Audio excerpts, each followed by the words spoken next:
तो आज का है हमारा ओज। ठीक है, तो सबसे पहले है इसकी परिभाषा, चरक की, सुश्रुत की और भागवत जी की। चरक की है, प्रथम जायते हृदय ओजः शरीरे अस्मि शरीरी नाम। ठीक है, तो ये चरक सूत्र 17 से लिया गया है। ये इम्पोर्टेंट है टॉपिक वहां का, क्योंकि यहाँ से जो है वो एमडी प्रेस में भी क्वेश्चन था। ठीक है, ओज के ऊपर। और 22 में भी इसमें से क्वेश्चन आया था। ये टॉपिक पूरा ही कंप्लीटली इम्पोर्टेंट है। ठीक है, तो प्रथम जायते, ये होगा कि शरीर में सबसे पहले किस चीज की उत्पत्ति होती है। प्रथम जायते फिल इन द ब्लैंक में दिया होगा शरीर, शरीरे अस्मिन शरीरी नाम। वहां पे ऑप्शन पे रस भी होगा, रक्त भी होगा। तो क्या होगा आंसर हमारा? ओज।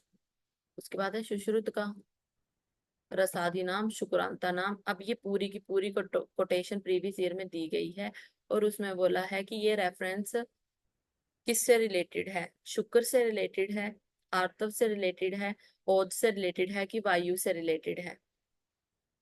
ओके। तो रसादि नाम, शुक्रांता नाम, धातु नाम, परम तेज खलवो देव बलम इत्युच्यते। ठीक है, ओज को बल भी कहा गया है। तो ये श्लोक किसके लिए कहा गया है? सुश्रुत ने ओज के लिए। ठीक है, और ओज को बल किसकी आचार्य ने कहा है? सुश्रुत जी ने भी कहा है ओज को बल, और आचार्य चरक जी ने भी क्या ओज को बल कहा है, बोथ आचार्यों ने। ओके। उसके बाद है भागवत का, ओजस्तु तेजो धातु नाम शुक्रांता नाम। वही है, बस पता होना चाहिए कि ये किसके लिए दिया है। अब इधर धातु नाम शुक्रांता नाम लिखा है। सारी ही जैसे कल हमने उपधातुओं का भी पढ़ा था, रस, रक्त, मांस, मेद, अस्थि, मज्जा, शुक्र, लास्ट में क्या पढ़ा था हमने? ठीक है, कि शुक्र का क्या थी उपधातु जो षाडंग ने मानी थी? ओज। तो ये ध्यान में रखना कि लास्ट में शुक्र अंता नाम क्या था? ओज। तो हमारा ये हो जाएगा श्लोक। इन पे देना ध्यान कि ये किस चीज के लिए पूछे हैं। अब उसके बाद है ओज संबंधी मत मतांतर। ठीक है, तो चरक ने रस, रस जो ओज संख्यात। अब ये पूछेगा कि ये किसके संदर्भ में चरक ने कहा है। इसके ऊपर ये श्लोक चरक ने कहा है, तो प्रमेय, प्रमेय के संदर्भ में, प्रमेय के संदर्भ में ये चीज कही है। ओके।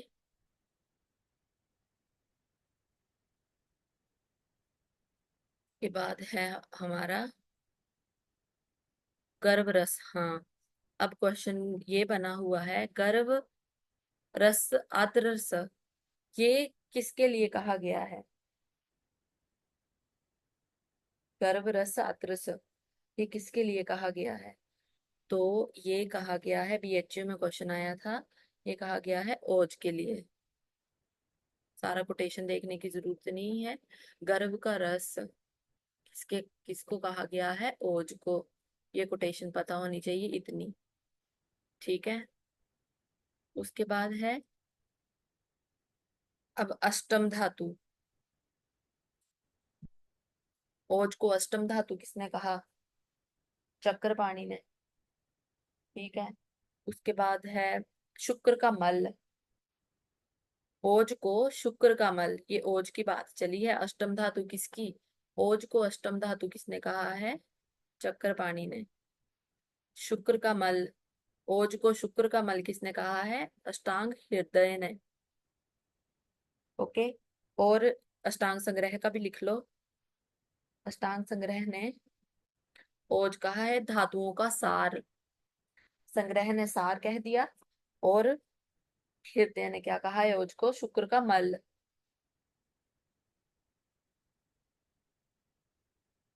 ओके। आर्तव को अष्टम धातु किसने कहा है? वृति।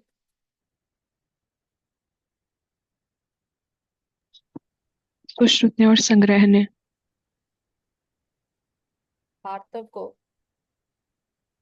आर्तव को अष्टम धातु माना है भाव प्रकाश ने, और ओज को अष्टम धातु माना है चक्रपाणि ने। ओके। उसके बाद ये हो गया हमारा अष्टांग हृदय। अष्टांग हृदय ने क्या बोला है? शुक्र का मल। संग्रह ने बोला है शुक्र का सार। उसके बाद है षाढ़ंगर, तो शुक्र की उपधातु। कल ही हम कर चुके हैं इसको। ओके। और भाव प्रकाश ने बोला है सर्व धातु नाम स्नेह ओजम। सभी धातुओं का मतलब रस, रक्त, मांस, मेद, अस्थि, मज्जा, सभी धातुओं का जो स्नेह है उसको ओज कहा है भाव प्रकाश ने। और दलहन का लिखो, दलहन ने सिर्फ शुक्र के स्नेह को ओज कहा है। अगर क्वेश्चन आएगा कि सभी धातुओं का स्नेह को ओज कहा, तो वो किसने कहा? भाप प्रकाश ने। अब प्रकाश से याद रख लेना, प्रकाश है, अब सूर्य का प्रकाश है, ये तो है नहीं कि सूरज एक ही तरफ रोशनी देगा, चारों तरफ उसका प्रकाश फैलेगा। तो भाप प्रकाश ने सभी धातुओं को क्या बोला है? ओज का स्नेह। जबकि दलहन ने क्या बोला है? सुश्रुत का शुक्र का स्नेह बोला है ओज को। ओके। उसके बाद लिखो भेल का। अब हम मैम डलन का रिपीट कर देना। दलहन ने कहा है शुक्र, शुक्र के स्नेह को ओज कहा है, और भाप प्रकाश ने सभी धातुओं के स्नेह को ओज कहा है। ओके।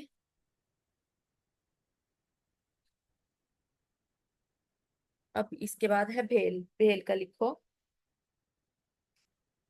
ओज को पूरे शरीर का सार कहा है।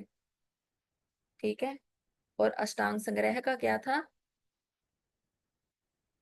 अष्टांग संग्रह ने धातुओं का सार कहा है ओज को, और भेल ने पूरे शरीर का सार, पूरे शरीर का सार भेल ने कहा है, और सिर्फ धातुओं का सार अष्टांग संग्रह ने कहा है। थोड़ा है इसमें लर्न करने वाला, आफ्टर क्लास इसको देखना ध्यान से, ठीक है।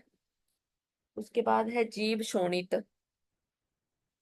तो जीव शोणित आएगा कि किसके लिए यूज किया गया है? रक्त के लिए, आर्तव के लिए, ओज के लिए?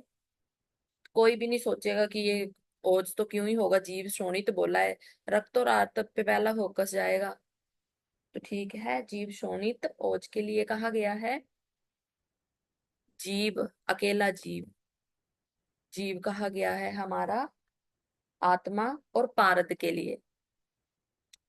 रब कर दूं, जीव कहा गया है हमारा आत्मा और पारद के लिए।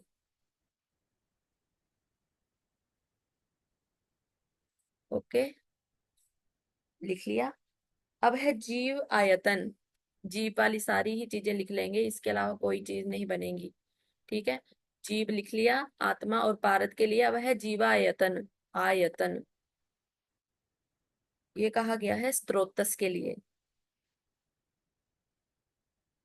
जीवात आयतन कहा गया है स्त्रोतस के लिए।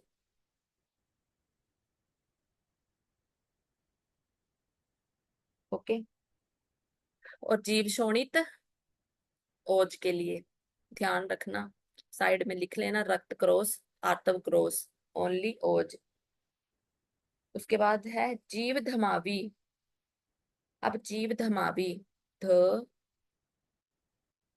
जीव धमावी हमारा कहा गया है, ऑप्शन में होगा स्त्रोतस, सिरा, धमनी, मर्म। तो धमापी को देख के धमनी नहीं आंसर लगा देना। जीव धमापी कहा गया है मर्म के लिए।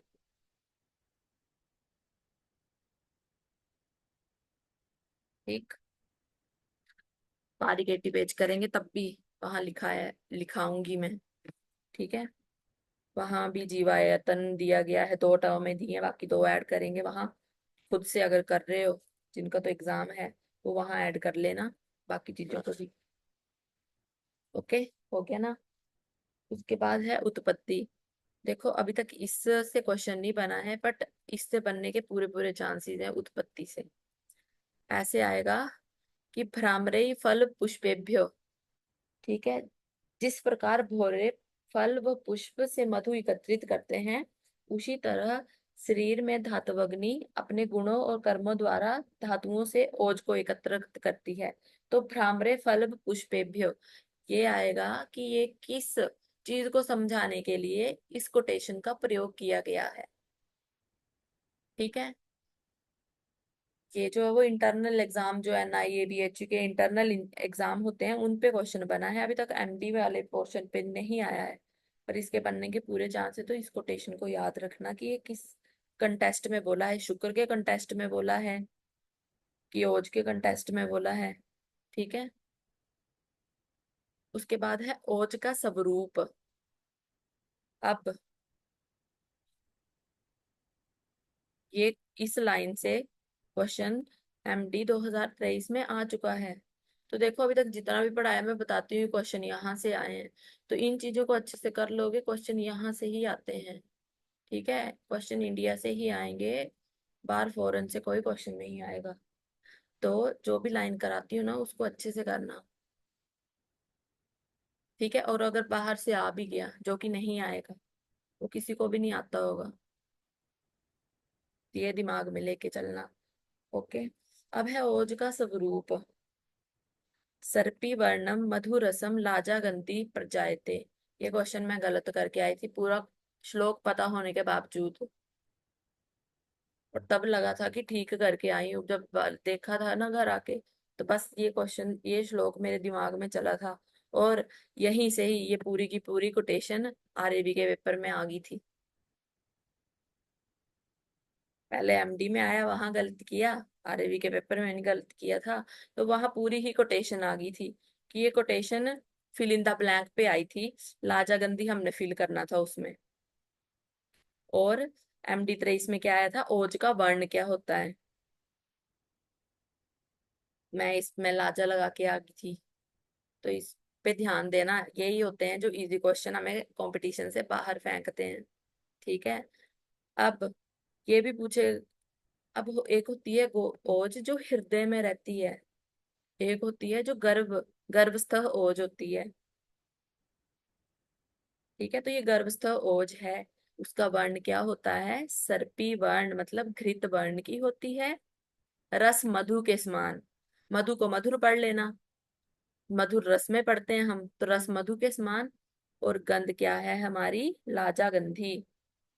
ओके, अब हृदयस्थ ओज।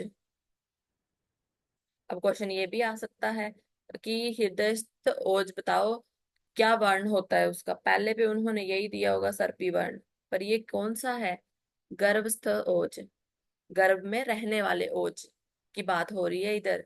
जो हमने पढ़ा शरीर में सबसे पहले बनता है, सबसे पहली लाइन हमने पढ़ी, ये वो उसी ओज की बात हो रही है। ओके, और ये है हृदयस्थ ओज। अब ये तो है नहीं कि ओज गर्भ की अवस्था में था, बाद में हमें इम्यूनिटी की कोई लेना देना ही नहीं रहा, ये वो वाली ओज है। वो किस कलर की होती है, चरक ने बोला रक्त ईशत पीतकम, रक्त ईशत पीतकम। ठीक, सुश्रुत ने बोला, अब चरक के साथ पहले भागवत का देखो, चरक का है रक्त ईशत पीतकम, और सुश्रुत का, इसका भागवत भागवत जी का है ईशत लोहित पीतकम। इन्होंने रक्त टर्म ना यूज करके लोहित टर्म यूज की है। ओके, तो चरक का है रक्त ईशत पीतकम, और भागवत का है ईशत लोहित पीतकम। ठीक, अब देखो सुश्रुत का है, अब शो से सुश्रुत, शो से शुक्ल पीताभम। ठीक है, उसके बाद है काश्यप, अश्याब, मतलब अब काश्यप बच्चों के डॉक्टर हैं, ये पता है हमें, तो जब बच्चे पैदा होते हैं तो कैसे व्हाइट व्हाइट कलर के होते हैं ना, थोड़े पिंकिश शेड लिए हुए, तो अश्याब, मतलब ओ लगा दिया, मतलब काले नहीं होंगे, ऐसे याद रख लेना। अश्याब रक्त पीतकम। ठीक है, अश्याब ही इसमें कंफ्यूजन क्रिएट करेगा, तो वो बता दिया बच्चे काले नहीं होंगे, अश्याब। चक्कर पाणी ने बोला है श्वेत वर्ण। अब हमने सौ से सुश्रुत भी पढ़ा था, सौ से शुक्ल पीताभ पढ़ा था। तो इधर सौ भी पूरा है, इधर भी सौ पूरा है। वैसे करके देख लेना, और चक्कर पानी में मत लगाया ना कि अगर बोला होगा कि शुक्लाभ को चक्कर पानी में कर दिया और श्वेत को जो है वो सुश्रुत में कर दिया। ठीक है। और दलहन जी ने बोला है श्वेत, तेल और क्षोत्र वर्ण के। ठीक है। और सुश्रुत, सुश्रुत नहीं, हाँ सुश्रुत ने तेल क्षोत्र निबम किसका स्वरूप बताया है? वृति, शुक्र का, आर्तव का। शुक्र का। ओके। ऋषभ, कृत माक्षिक तेलाभ, ये शुक्र का वर्ण किस आचार्य ने बताया है?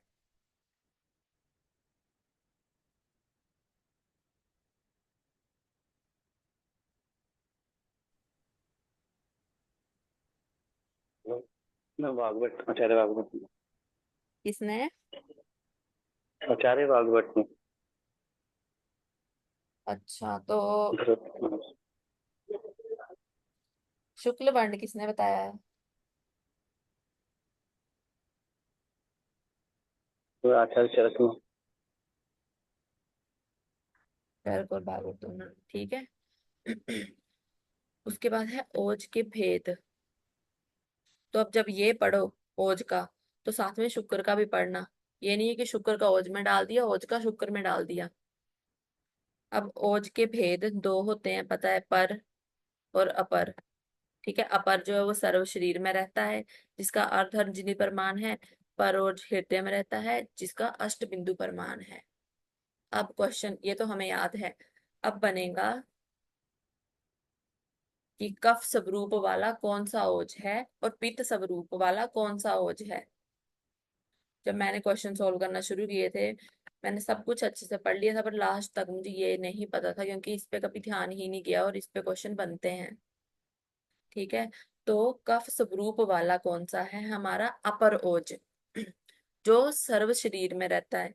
अब ऐसे याद रख लेना, अब कफ प्रकृति का कोई मनुष्य है तो वो मोटा होता है, पता है हमें ये।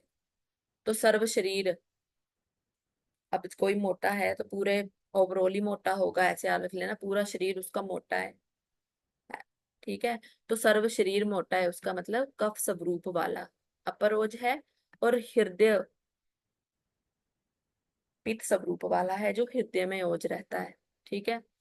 अरुणदत्त ने पर ओज की मात्रा 6 बिंदु बताई है। उसके बाद दलहन ने वर्ण के आधार पर। अब क्वेश्चन ऐसे पूछेगा, वर्ण के आधार पर,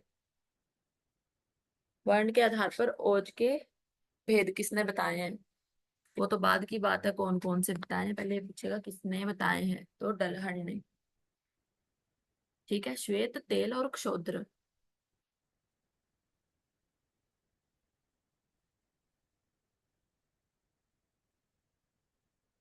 चरक ने त्वचा का निर्माण किससे बताया है? पूजा। रक्त से, मांस से, रस से, अस्थि से, किससे बताया है?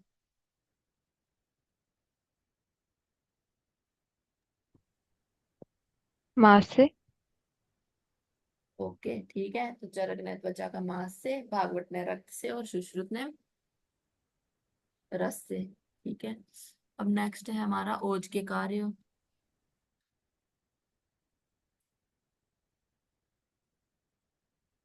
ओज के कार्य नहीं, छूट गया ऊपर ऊपर, एक मिनट।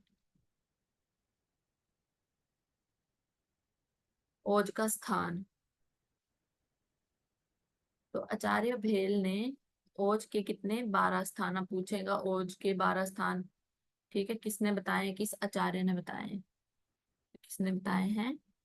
भेल ने। ओके। अब इनको कैसे याद करोगे? ऐसे भी पूछेगा, क्वेश्चन बनता है कि कौन से हैं, कौन से नहीं हैं। तो देखो, 7 धातुएं, 7 धातुएं। ठीक है। त्वक, ये देखो पहले, रक्त, मांस, मेद, अस्थि, मज्जा, शुक्ल मतलब शुक्र। ठीक है। ये त्वक को जो है वो क्या पढ़ लेना? रस। वर्ड क्या यूज किया है, रस। तो फिर क्या आ जाएगा हमारा, देखो 7 धातुएं आ जाएंगी, तो मतलब 7 चीजें हमारी छट गई, अब 5 चीजें बची। ठीक है, 3 मल आ जाएंगे। मल कौन कौन से हैं हमारे, मूत्र, पुरीष और स्वेद। 7 धातुएं, 3 मल। मल देखो मूत्र, स्वेद और पुरीष। और दोष कितने होते हैं हमारे, त्रिदोष, वात, पित्त और कफ। तो त्रिदोष में से वात को हटा के बाकी दोष। तो धातुओं में रस की जगह क्या है, त्वचा। और दोष क्या है, रक्त, कफ और पित्त है। उसमें क्या नहीं है, वात नहीं है। अब क्वेश्चन ऐसे देगा, ओज के निम्न में से कौन सा स्थान नहीं है, वात, पित्त, कफ, पुरीष। पता होना चाहिए, वात नहीं है, बाकी दोष उसने माने हैं। तो हमारे ये हो गए 12 स्थान। उसके बाद ये शरीरे अंते श्रेणी नाम, ये किसके लिए यूज किया गया है, कि इसके अभाव से क्या है, शरीर का अंत हो जाता है। अब इम्यूनिटी नहीं है शरीर में, ओज ही नहीं है, तो क्या है, शरीर नष्ट हो जाएगा। ओके। अब हृदय, पर ओज का स्थान जो है वो हृदय, ये कर लिया है हमने। अब उसके बाद है ओज के गुण, गुरु, शीतम, मृदु, लक्षणम, बहलम, मधुरम, स्थिरम, प्रसन्नम, पिच्छिलम, स्निग्धम, ओजम, 10 गुणम समृतम। ठीक। तो ये 10 गुण किसके हैं, ओज के। ये पता, इसमें क्या याद रखना है कि ये किस चैप्टर में वर्णन है। देखो चरक चिकित्सा 24, सुश्रुत का भी रेफरेंस याद रखना। ओके। और क्या याद रखोगे, अब ओज के 10 गुण हमारे गोदुग्ध, गोदुग्ध के समान होते हैं। जैसे ओज के गुण होते हैं वैसे ही क्या है, गाय के दूध के गुण होते हैं उसके समान। उसके तो समान हो गए। अब अपोजिट किसके होते हैं, अपोजिट होते हैं मध्य के। अपोजिट होते हैं मध्य के। ठीक है, दारू के अपोजिट होते हैं ओज के। कि ओज ओज में जो जो गुण मिलेंगे, मध्य में हमें उससे उल्टा मिलेगा। अगर इधर गुरु है तो वहां पे क्या है, लघु आएगा। शीत है तो वहां पे उष्ण आएगा, अपोजिट। अब सुश्रुत में ये याद रखना, मृतसन, मृतसन ओज का भी गुण है। और कफ को भी, कफ को भी क्या है, मृतसन कहते हैं। ओके, हो गया।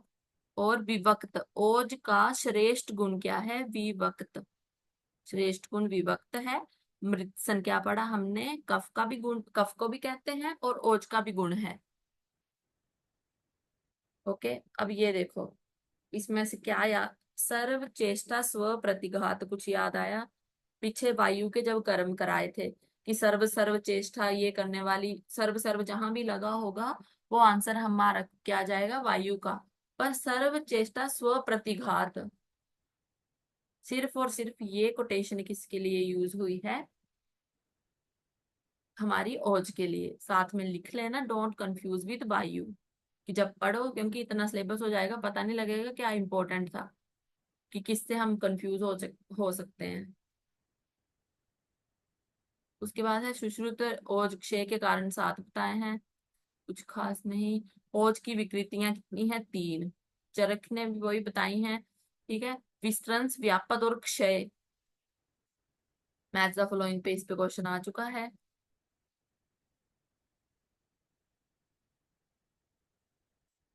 ठीक है, विस्तृंस, व्यापद और क्षय। पहले क्षय का देख लो, मूर्छा, कोई चीज क्षय हो रही है, मूर्छा, मांस का क्षय हो जाएगा, मोह, प्रलाप और फिर मर जाएगा।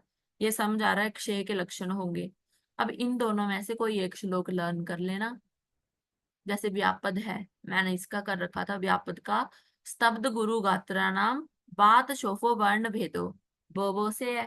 ठीक है, स्तब्ध गुरु गात्रा नाम, बात शोफो वर्ण भेदो, ग्लानि तद्रा निद्रा। ठीक है। उसके बाद क्षय का हमें पता चल जाएगा, मूर्छा होगी, मोह प्रलाप हो जाएगा। फिर एक श्लोक को याद कर लेना, क्योंकि यहाँ से क्वेश्चन बनेगा। और फिर जो बच गया वो किसका आ जाएगा, हमारा विस्तृंस का। सेम इसमें भी ऐसे ही है, जो एक्स्ट्रा है वो हाईलाइटेड, हाईलाइटेड जो है वो देख लेना, बाकी कुछ नहीं है, बाकी सेम है। ठीक है। इसमें ये ध्यान रखना, श्रम, श्रम किसके अंडर आता है, हमारा विस्तृंस के अंडर। श्रम विस्तृंस के अंदर, और अज्ञान ओ, ओज क्षय में आता है, ओज क्षय में।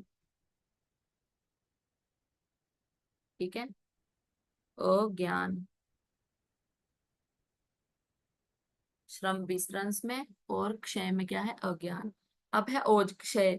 अब देखो क्वेश्चन आया था 23 में कि दुर्बलो अभिक्षीण, ये किसका लक्षण है, ओज का, ओज विस्तृंस का, व्यापद का, कि क्षय का।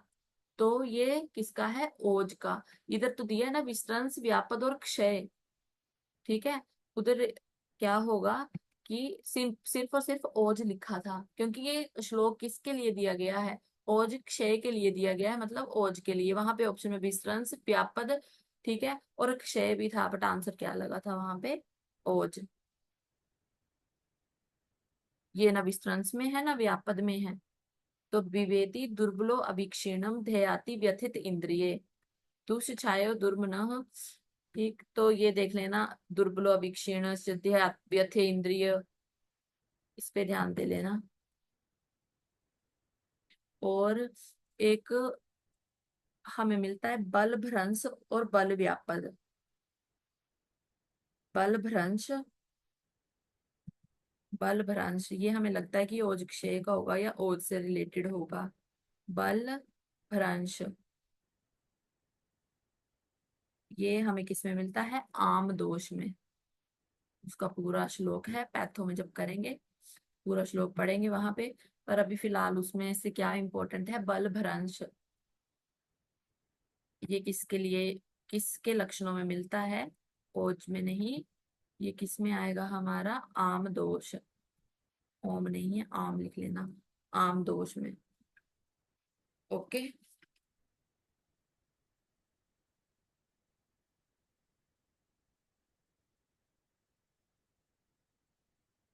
उसके बाद है मल, ये कल कर लेंगे। आज के लिए इतना ही।